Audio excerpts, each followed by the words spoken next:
Good afternoon. A couple of announcements.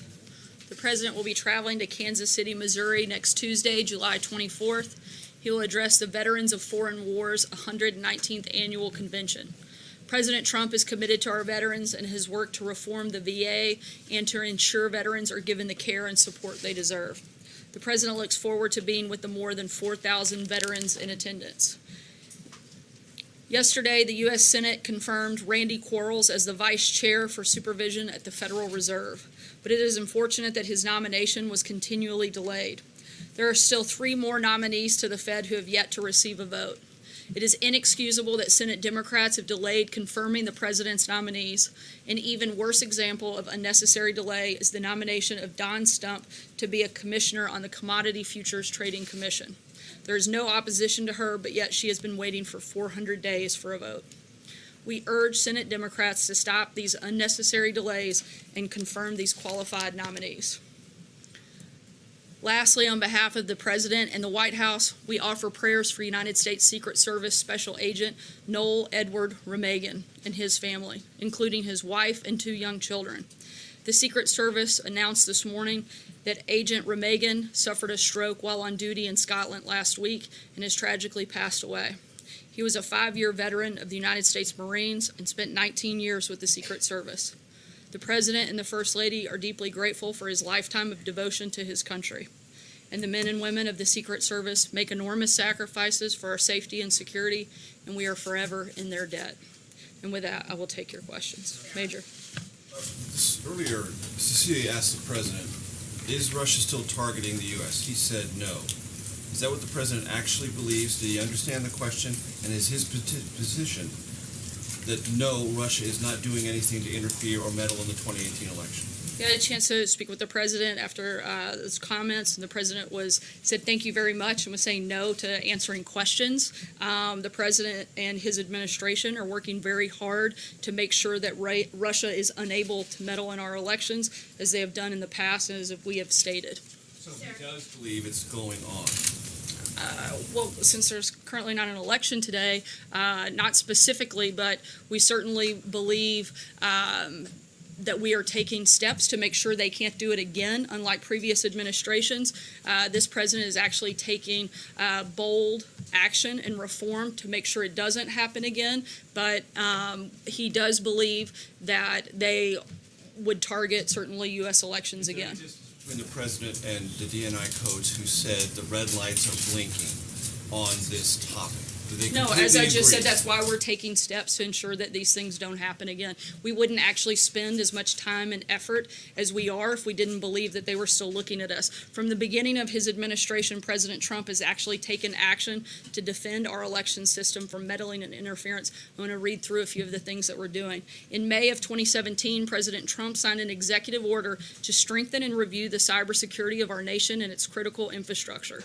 The Department of Homeland Security has taken the lead in working with all 50 states, local governments, and private companies to improve election security.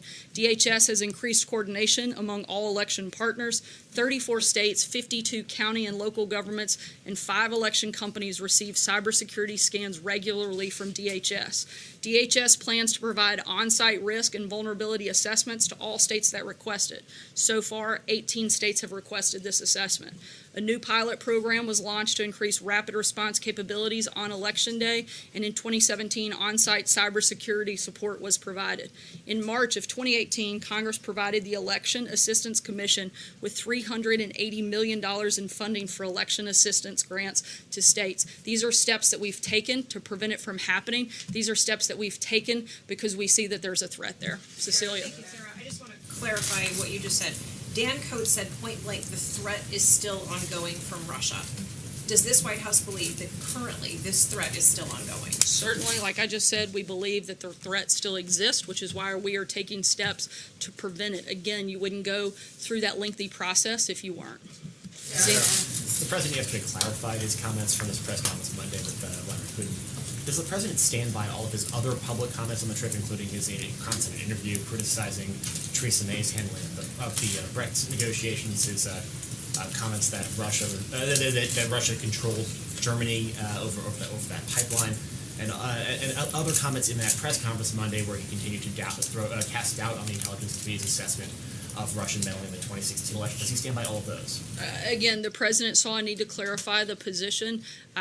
He saw how his comments were being interpreted. He looked at the transcript and clarified those comments. And Sarah, does the White House have any response to the arrest and indictment of a Russian national who is accused of trying to infiltrate American political organizations, purely on the right, to try to influence American politics? Certainly, we're looking at that, but just to clarify, I know that there was massive media hysteria yesterday over confusion between that individual and a White House staffer, which I think shows, frankly, the outrageousness and the just desire to find the negative in everything that this president does. Just because somebody was simply redheaded, they were accused of being some sort of spy for Russia. I think that this has gotten totally out of control.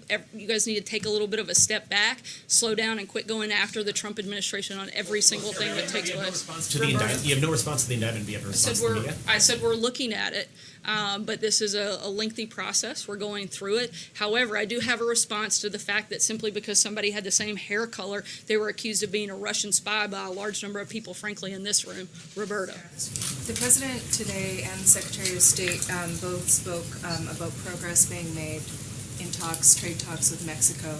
And I'm wondering whether trilateral talks with Mexico and Canada and also the bilateral talks with Canada are effectively off the table for now.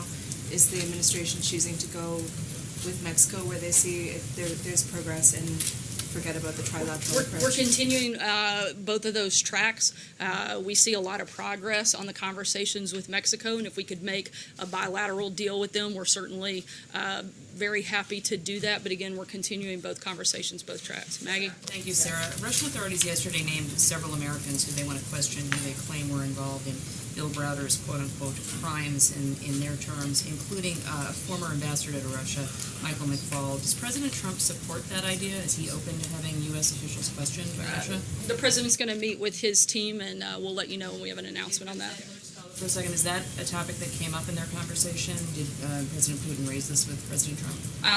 There was some conversation about it, but there wasn't a commitment made on behalf of the United States, and the president will work with his team, and we'll let you know if there's an announcement on that front. Blake? Thank you, Sarah. The president earlier today said that there could be, quote, tremendous retribution for the European Union if there's not a deal struck on auto imports. In the past, he has talked about potentially putting a tariff of 20%. Is that what he meant today by tremendous retribution, or is it possible he goes even beyond that? Certainly that's an option on the table that the president is considering, but we are in the investigation process right now, and we'll let you know when we have an announcement. Yemi? You brought up the Fed. The Beige Book just came out, which is anecdotes from across the country of what's happening with the economy. Here's some of the headlines. Manufacturers are concerned about tariffs. They're dealing with higher prices because of trade. Tariffs are increasing metal prices, and ag prices have fallen because of Chinese tariffs. It's not necessarily a rosy picture with the tariff situation. Your response to those headlines would be what? The president is focused on long-term economic principles.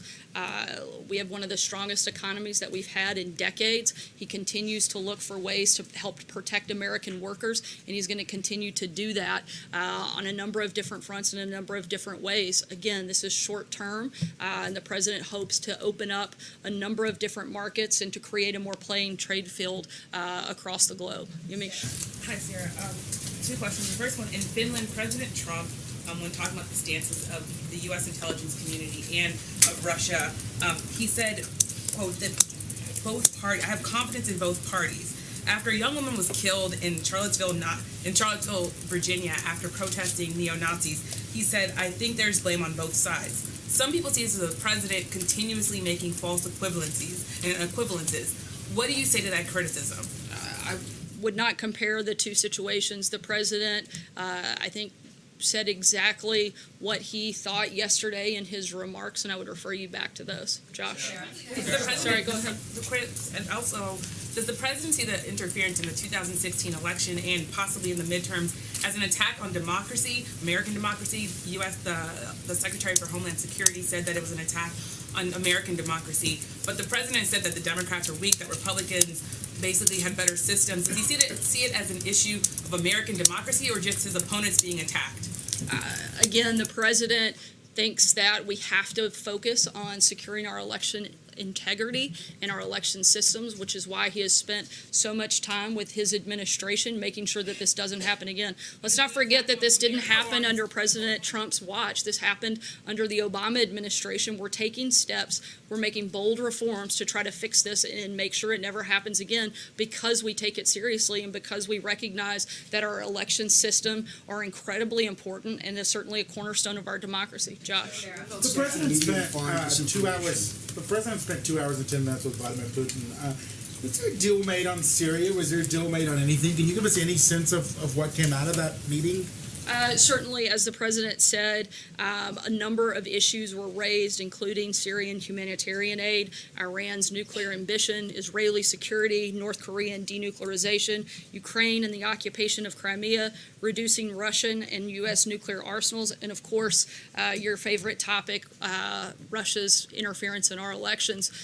All of these issues were talked about. This is the beginning of the dialogue with Russia and our administration and theirs, and we're going to continue working through those things. But those were all of the topics, and certainly probably others that were covered. Follow up on a number of issues from the annexing of Crimea to election meddling. The president seems to have spent more time criticizing his predecessor, Barack Obama, for letting it happen in his telling than Vladimir Putin. Do you have any sense why the president has not been more critical of Putin for some of these events that the entire world stage has really gone after him about? Look, I think the president, as he has said many times before, has been tougher on Russia than anybody. I think you can see that in all of the actions that he's taken, whether it was a plant that was closed due to aluminum and steel tariffs that were put in place by this president. The Treasury Department has issued new sanctions on numerous individuals and entities in Russia. The president has continued sanctions on Russia's malicious cyber activity in response to election hacking. We've expelled 60 Russian operatives from the United States and closed 2 consulates. President Trump issued 4 statements condemning Russia's poisoning of UK citizens on UK soil, authorized the sale of lethal aid to Ukraine, authorized military strikes against the Assad regime in Syria, and has repeatedly called out Russia's actions, exporting energy to our allies in Eastern Europe. Look, the president has been extremely tough on Russia, and to say anything different is just not true. So why is he critical of other world leaders by name far more often than Vladimir Putin? Why won't he criticize Putin by name? I think he has. I think he has called them out for interfering our election. He's been tough on Russia repeatedly, and he's taken action against Russia on a number of fronts that I just listed off. Like Monday, When when he was beside him on Monday, though, why wasn't he critical of Vladimir Putin's actions? Look, they had a number of conversations. The president discussed some of these things directly, face-to-face with Vladimir Putin. He addressed him again yesterday. The president also sees this as an opportunity, as he said many times, to be able to work with Russia. He recognizes the fact that 90% of the world's nuclear weapons are under the direction of the United States and Russia. He thinks it's a good thing to get along with the other person that controls that much of the nuclear arsenal across the globe. He wants to create a more stable world, a more peaceful world, and we can't do that if we can't get along with Russia in some capacity. And so certainly we've called him out. We've been tough. We've approached this in a totally different fashion than has been previously done, because what's been done in the past hasn't worked. So we're trying a new approach, but to act like he hasn't been tough on Russia, that he hasn't called them out, is simply not true, and it simply completely changes everything that this administration has done in regards to that country. Josh, I'm going to keep going. Justin? Sarah, a minute ago you described the negative impacts of the trade conflict with China as short term, but that's only true if we're able to strike a better deal. And from the outside, since the tariffs went on more than 2 weeks ago, it seems like those negotiations have broken down. So I'm wondering if you could tell us what the status of them are, why the Treasury Secretary isn't meeting one-on-one with China when he's in Argentina for the G20, and what it would take from the Chinese or from the U.S. to restart those talks. Look, I'm not going to negotiate with you guys. I'm going to leave that to Secretary Mnuchin and Ambassador Lighthizer. We're continuing to have conversations with China. We're continuing to look for ways that we can have a better trade deal with them. Steve? I want to follow up on Maggie's question, because she asked about the idea that Putin offered of essentially allowing Robert Mueller and his investigators to go to Russia to oversee or witness the interrogations of the Russian military intelligence officers if the U.S. would reciprocate and have Russian investigators come here to watch American citizens face questions about the crimes that they allegedly committed in Russia. The president called it an interesting idea. He said it was an incredible offer.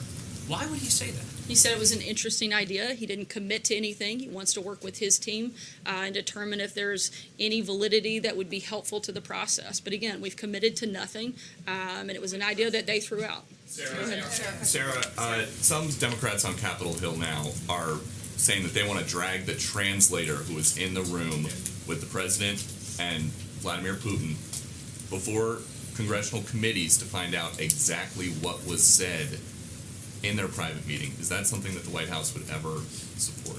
That's something that would go through the State Department. Mike? The list of subjects you went through as far as for the one-on-one meeting, unless I missed it, were sanctions discussed at all? Did the president bring it up, or did President Putin bring it up to President Trump? I'm not aware. I'd have to ask to be sure. Hallie? Just one quick one. Yesterday, the president's revision, it was kind of seen widely that he was leaving himself a little bit of room when he said there could have been others too who've meddled.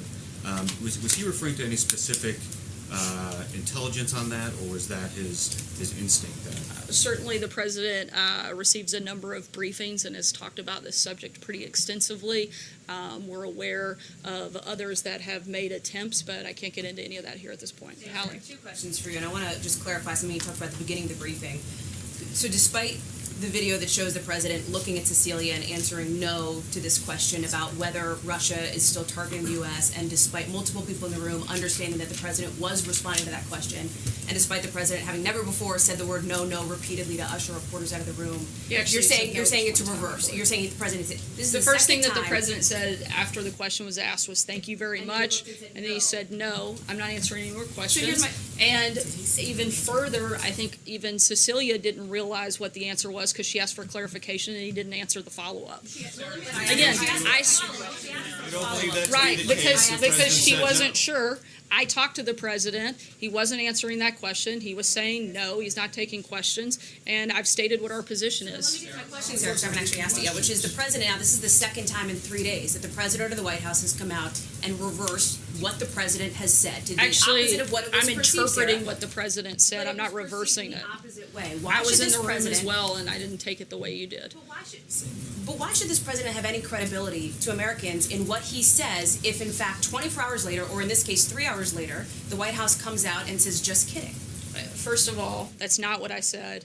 I was interpreting what the president's intention was and stating the administration's policy. It's not exactly what you just explained. We never said just kidding.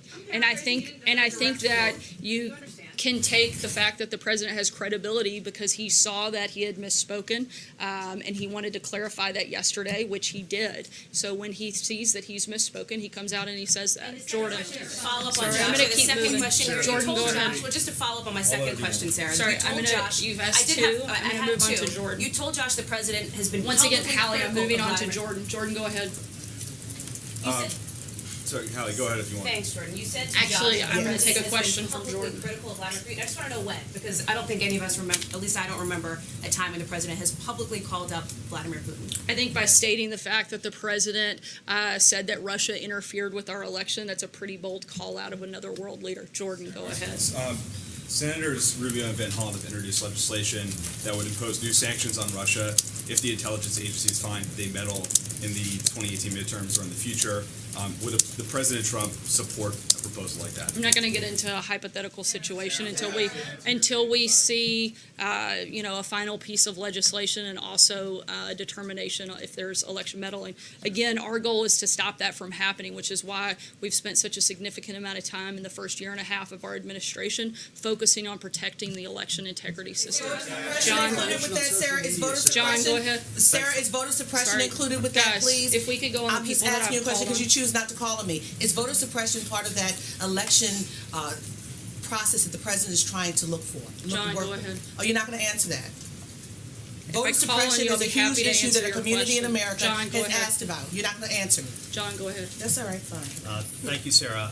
I wanted to ask you about the immediate reaction to the president's comments that he made at that joint press conference in Helsinki. It was immediate. Every cable channel, Fox, NBC, CNN, reacted immediately to the suggestion the president made that he did not believe that Russia interfered in the U.S. presidential election. I got my inbox inundated with emails from Republican members of Congress with their reaction immediately. And 24 hours, it took 24 hours for the president to correct the record. Why did it take so long for the president to clarify the comments that he made at that press conference?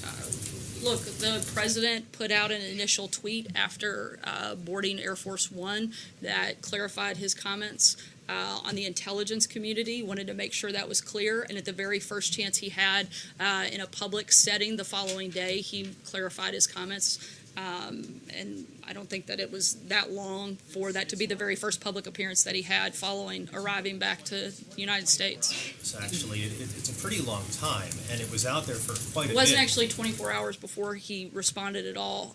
Again, he put out an initial tweet from Air Force One. Comment on this to clarify his remarks to change the would to wouldn't, or the wouldn't to would. And I think that, a lot of people would argue that there was ample time for the president. He tweets all the time from Air Force One. And he tweeted that night. To put out a statement which clarified what he meant to say during the joint news conference, and he didn't do that. What took so long is my question. Once he reviewed the transcript, he wanted to publicly address the clarification, in which he did. Constantly, Sarah. There are currently efforts within Congress to impeach Deputy Attorney General Rod Rosenstein. Is that something that the White House would support for the lack of cooperation in turning over documents to Congress? The president's made clear he'd like all documents to be turned over, but we're continuing to work with our Department of Justice. I don't have anything further on that. Jim, go ahead. To follow up on that, would the White House denounce that effort then? Do they have confidence within the Deputy Attorney General? The president would like to see the documents turned over.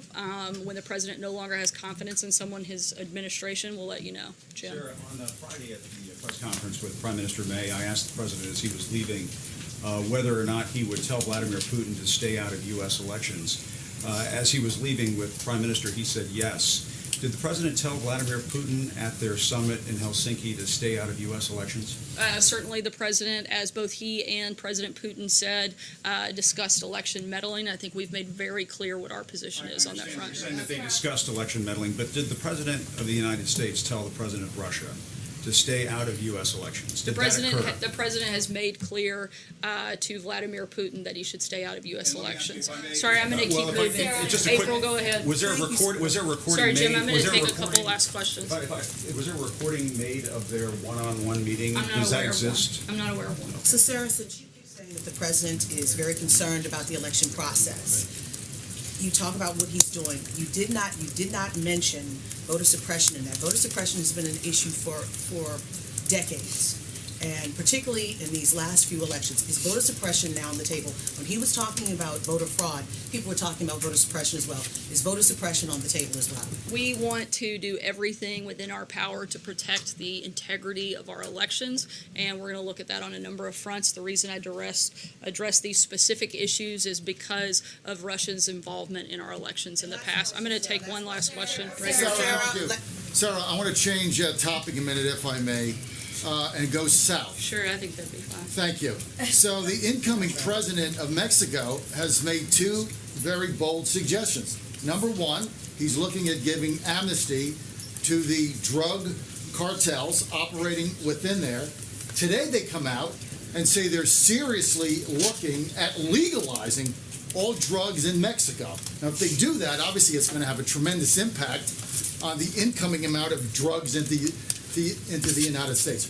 What is the president's position on that, and are they going to do anything to stop that from happening? in Mexico. Certainly, we're going to continue engaging with our Mexican partners. I don't have a specific policy announcement on that front. However, I can say that we would not support the legalization of all drugs anywhere, and certainly wouldn't want to do anything that would allow more drugs to come into this country. Thanks so much. Have a great day. President, Sarah, what's in